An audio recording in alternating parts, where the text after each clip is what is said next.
नमस्कार। मैं पंडित चंदन शांडिल कुंडली दर्शन के इस गुरु राशि परिवर्तन विशेषांक सीरीज में पुनः एक बार आप सभी प्यारे दर्शकों का दिल से स्वागत करते हैं।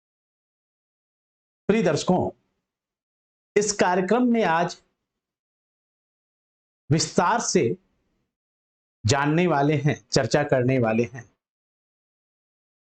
कि मेष राशि में देवगुरु बृहस्पति के गोचर करने से, अर्थात कि गुरु के राशि परिवर्तन से, जो कि 12 वर्षों के बाद देवगुरु बृहस्पति मेष राशि में जा रहे हैं, तो इस बहुत बड़ी घटना के बाद से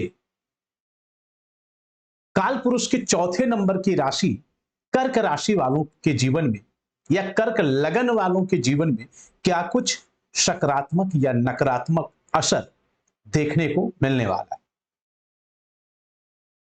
प्रिय दर्शकों, आप लोगों को जैसा कि पिछले 3 अंक में बता दिए हैं, यदि आप मेष लगन या मेष राशि के हो, या फिर वृषभ लगन या वृषभ राशि के हो, या फिर आप मिथुन लगन या मिथुन राशि के हैं, तो आप के जीवन में क्या कुछ परिवर्तन गुरु के राशि परिवर्तन से होने वाला है, ये इसका आप सभी लोगों ने विस्तार से चर्चा अलग अलग 3 वीडियो में देखा। देवगुरु बृहस्पति, जो कि देवताओं के ही गुरु हैं, जिनके नाम लेने मात्र से ही अपने अंतर आत्मा से ही एक पवित्रता का एहसास होता है, आभास होता है।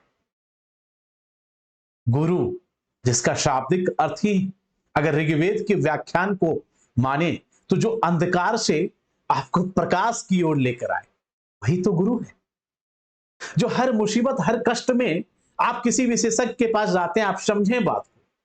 जरूरी नहीं कि पंडित जी या मैं, आपको कोई प्रॉब्लम हुआ, मान लो सॉफ्टवेयर से संबंधित, और सॉफ्टवेयर कंप्यूटर चलाने में आपको प्रॉब्लम आ रही है, उस फील्ड के जो विशेषज्ञ हैं, आप उनसे बात करते हैं, वो आपको उस मुसीबत से छुटकारा दिला देते हैं।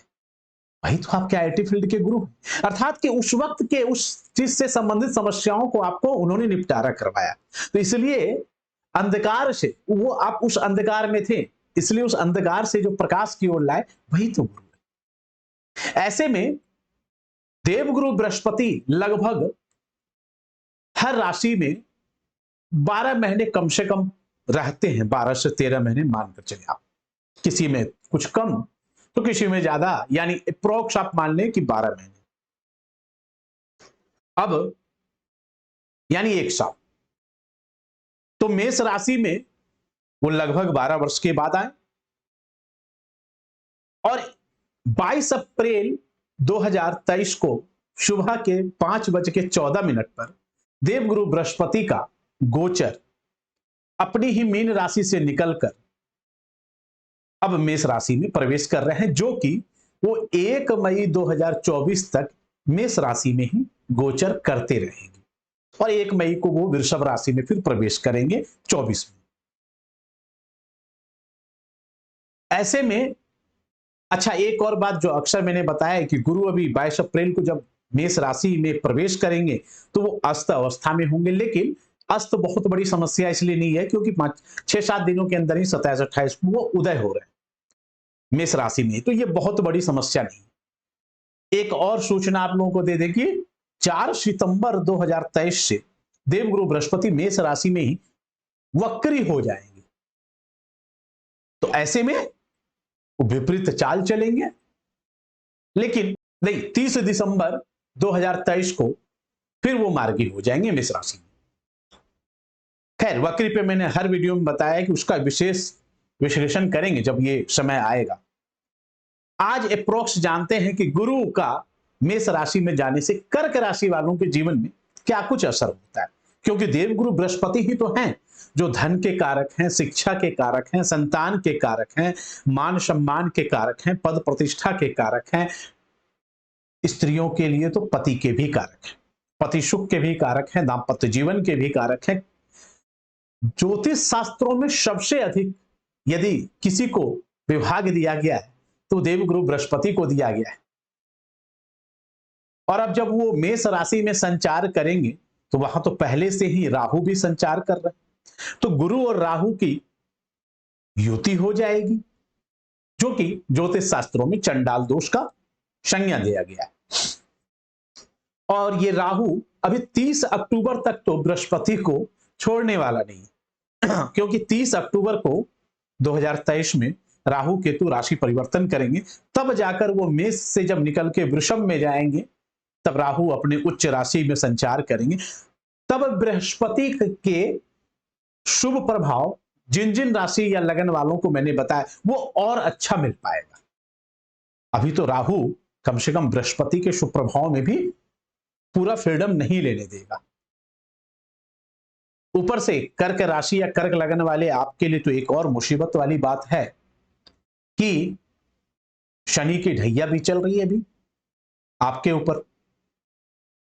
तो ऐसे में आपके जन्म कुंडली में शनि की दृष्टि भी जारी है, वहां पर बृहस्पति आपके जन्म कुंडली में छठे भाव एवं आपके कुंडली के नवम भाव भाग्य भाव के स्वामी है, और अब वो दशम भाव, नवम भाव में ही पहले गोचर कर रहे थे, लेकिन अब वो दशम भाव कर्म के भाव में गोचर करेंगे, जहां से कैरियर का मुख्यतः विचार करते हैं। आप सभी को फिर से बता दें कि बृहस्पति की यदि 3 दृष्टियां हैं मुख्य, तीसरी दृष्टि, 7वीं दृष्टि, 5वीं दृष्टि एवं 9वीं दृष्टि, ध्यान रहे 7वीं, 5वीं एवं 9वीं, तो वही 3 दृष्टियां राहु को भी प्राप्त है। अर्थात कि जिन जिन भाव को बृहस्पति देखकर बैलेंस करने की कोशिश करेंगे, उन भावों में तो पहले से ही राहु शुभ या अशुभ प्रभाव दे रहा है। तो अब यहां बृहस्पति आपके जन्म कुंडली में जब दशम में बैठेंगे तो पंचम भाव से आपके धन भाव को देखेंगे। पंचम दृष्टि से धन भाव अर्थात कि द्वितीय भाव को देखेंगे, और सप्तम दृष्टि से आपके कुंडली के चतुर्थ भाव को देखेंगे, एवं नवम दृष्टि से आपके कुंडली के छठे भाव को देखेंगे। दर्शकों एक बात समझें, मैं भी चाहता तो एक ही वीडियो में सभी 12 राशियों का बृहस्पति के राशि परिवर्तन का प्रभाव बता देता, लेकिन एक राशि में 2 मिनट भी देना मुश्किल हो जाता। 12 राशि है, आप 2 मिनट के हिसाब से भी देख लो तो 24 मिनट का तो यही हो जाएगा। फिर गुरु का इंट्रोडक्शन यानी 30 मिनट का भी अगर वीडियो बनाए तो 2 मिनट भी नहीं बता पाएंगे एक राशि पे क्या प्रभाव होगा।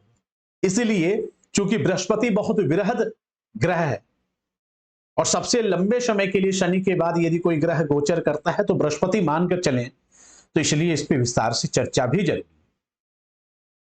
अब तक अगर आप सभी दर्शकों को कार्यक्रम अच्छा लग रहा हो, चाहे आप किसी भी प्लेटफॉर्म में देख रहे हो, तो प्लीज चैनल को सब्सक्राइब करें, बेल आइकन को प्रेस करें और वीडियो को अधिक से अधिक शेयर करें।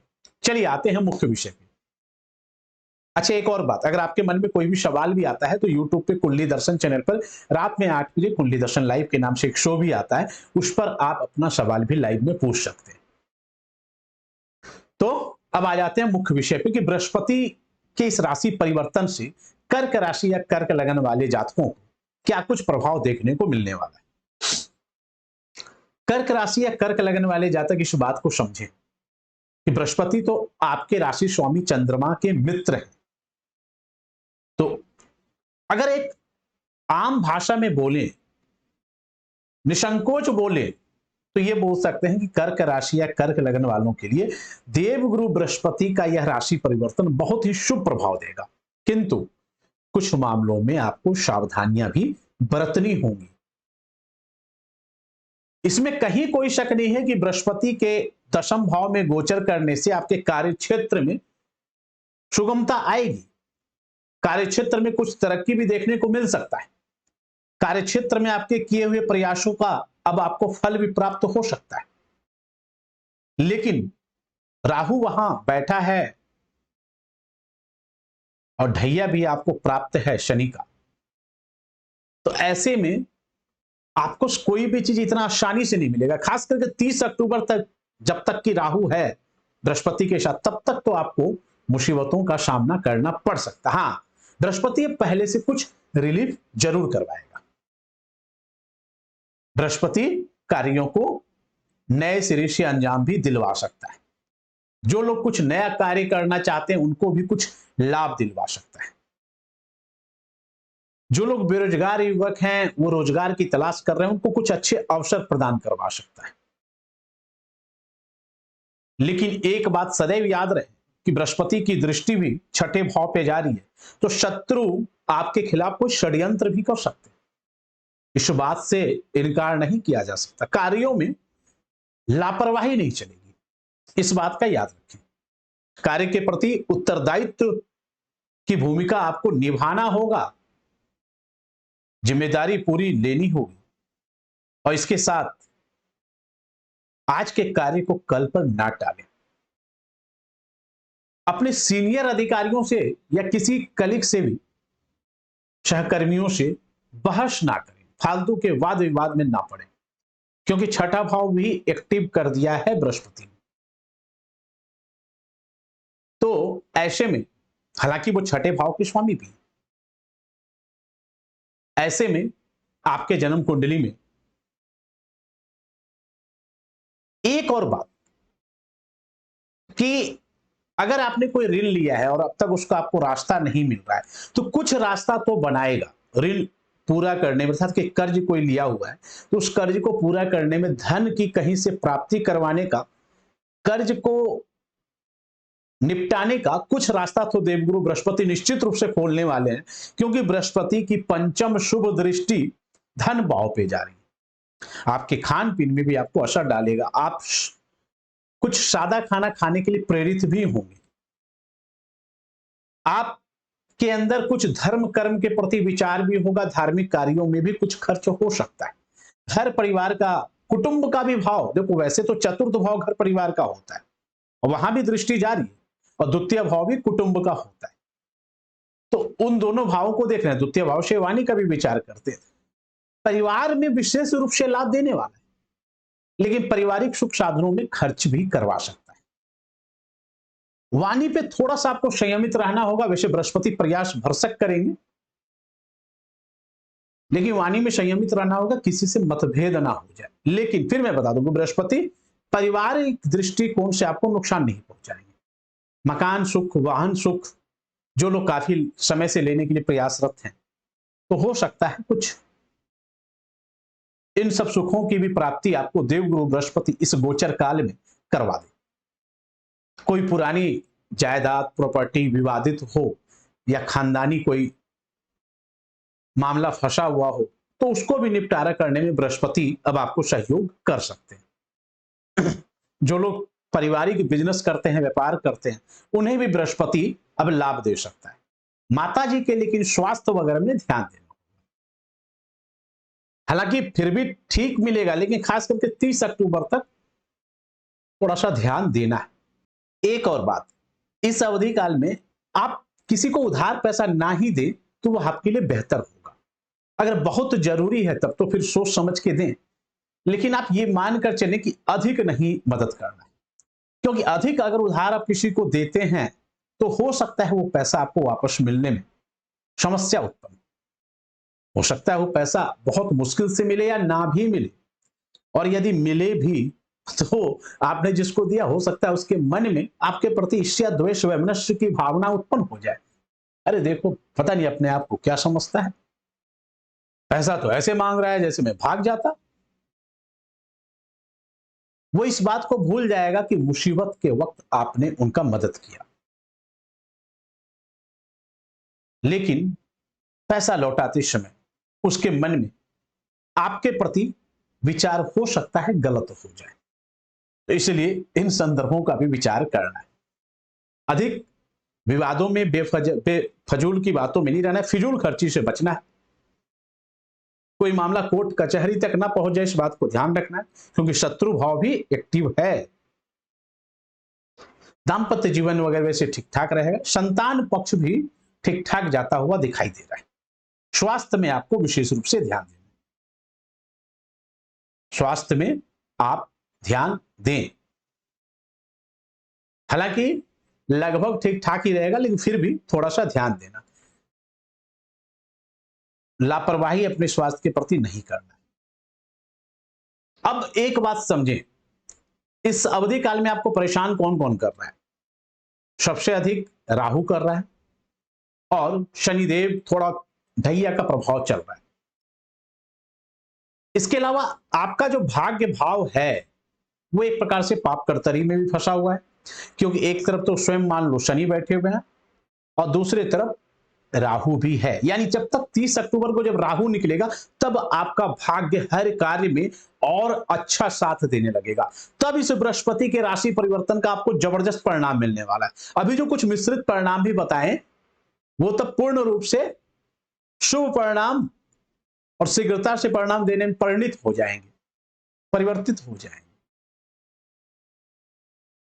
ऐसे में जरूरी है कि आप कम से कम पूजा पाठ पे ध्यान दें, भगवान विष्णु की पूजा किया करें, हनुमान चालीसा का पाठ किया करें, अपने मस्तिष्क पे केसर का, पीले केसर का तिलक किया करें, बृहस्पति से संबंधित भी उपाय करें, जैसे कि केले के पौधे में जल डाल सकती हैं, पीले वस्तुओं का दान कर सकते हैं, चने की दाल वगैरह।